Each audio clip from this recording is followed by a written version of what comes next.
All right, so now I'm going to start to talk about the physiology of urine production. And in this lecture, I will focus the most on filtration.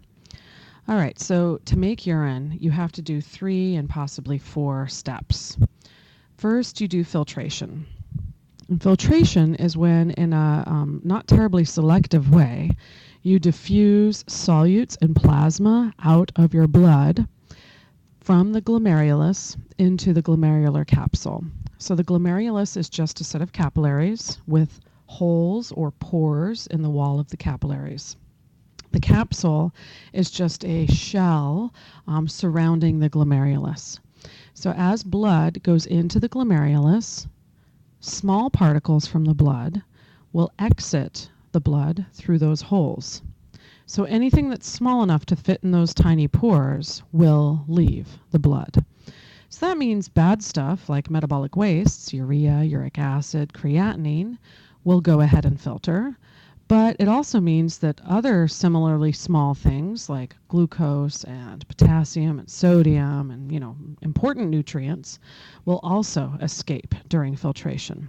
So filtration is a not terribly selective process. The selection is just by shape or size. So small particles will filter. Large things like proteins or cells will not filter. It's important that the capsule have lower pressure than the glomerulus. That will drive filtration because, of course, substances flow from high pressure to low. So as long as you maintain low pressure in the capsule, you will continue to get filtrate. All right, after filtration, we need to do a very important step called reabsorption. If there's a solute that's helpful and happened to be filtered out of the blood, we need to return it back to the blood. And that, of course, would include glucose and other nutrients and a lot of ions, sodium, potassium, chloride, magnesium, etc. Then a third step is, let's say there are still some wastes that didn't get filtered in the first place, and those wastes would still be in the blood. Well, we need to remove those wastes and insert them into the urine. We call that step secretion. So anything that didn't get filtered in the first step, we will go ahead and secrete to ensure that we remove it from the body. And finally, we need to do water conservation. Now, the amount of water conservation you do depends on how well hydrated you are at the time. So let's say you're incredibly well hydrated, well then you won't do so much in the way of water conservation. But if perhaps you're in the middle of a workout or you haven't had any fluids in your diet recently, then you will need to take the very important fourth step, which is water conservation. We do water conservation in multiple locations, including the nephron loop and also the collecting ducts. So, urinary output, if you look at the bottom of the screen, urinary output, the amount that you excrete, is going to be equal to the amount that you filtered to begin with, plus the amount you added to the filtrate by secretion, minus all of the reabsorption you did. Remember, reabsorption is when you put important stuff back into the blood. So urine equals filtrate plus secretion minus reabsorption. So let's focus on filtration in this mini lecture. Filtrate would be anything that was small enough to exit through the pores in the glomerulus. We're not talking urine yet. It's just called filtrate. And it's going to include water and a variety of dissolved solutes that were small enough to exit through those pores in the glomerulus.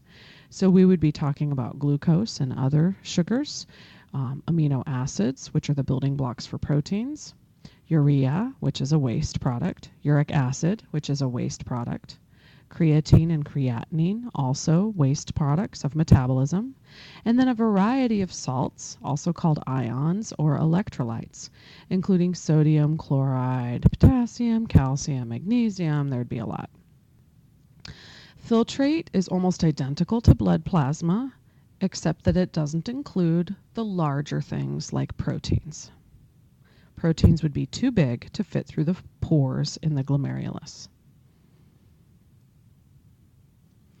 So speaking of the glomerulus, what are some of those pores called?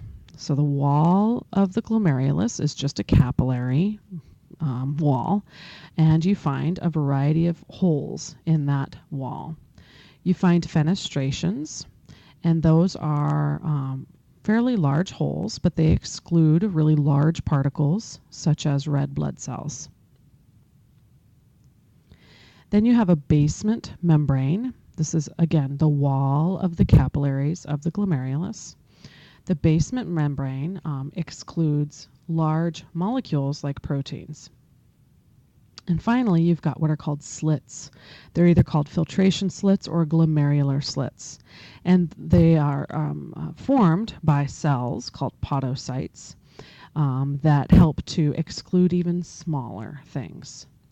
So between these three levels of exclusion, you can avoid really large things like red blood cells and proteins and large molecules from leaving the blood. We want to keep that important stuff back behind in the blood. We only want to filter out small particles. So here's an artist illustration showing you what some of those pores or holes look like. Note the filtration slits that help to exclude really large things like red blood cells.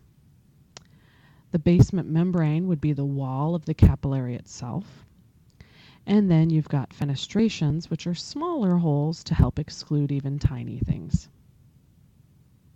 The cells themselves are called podocytes or pedocells.